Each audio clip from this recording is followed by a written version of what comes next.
আমাকে নামে গ্রামে বিচার করতেছে।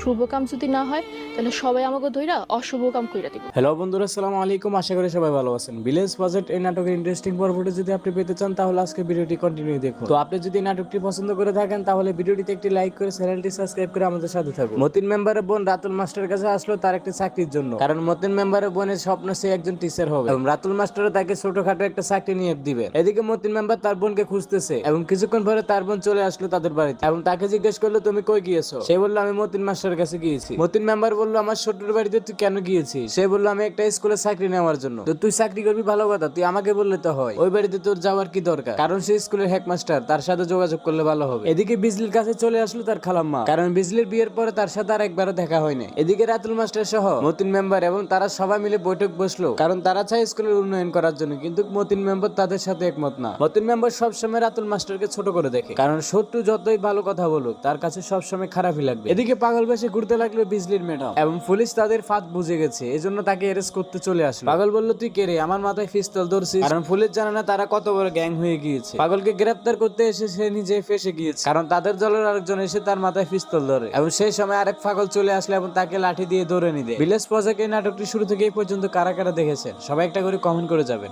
এবং এই নাটকটি আপনার কাছেও কেমন লাগে কমেন্ট করে যাবেন। এবং গরিবের বউ আর গরিব রাখার শিখিয়ে দেবে এই নাটকগুলো যদি শুরু করতে আপনারা কমেন্ট করেন তাহলে অবশ্যই শুরু করা হবে, কারণ আমরা সবসময় চেষ্টা করি আপনাদের পছন্দের নাটক দেওয়ার জন্য। এদিকে বিজলি বাড়িতে তার ম্যাডাম চলে আসলো তাকে দেখার জন্য, কারণ বিয়ের পরে তাকে আর দেখা হয়নি এবং আরো কিছু ইন্টারেস্টিং আছে চলেছে এই পর্বটির মধ্যে। খুব শীঘ্রই নিয়ে আসবে আপনাদের জন্য এই পর্বটি। সেই পর্যন্ত সবাই ভালো থাকুন, আমাদের চ্যানেলের সাথে থাকুন। আল্লাহ হাফেজ।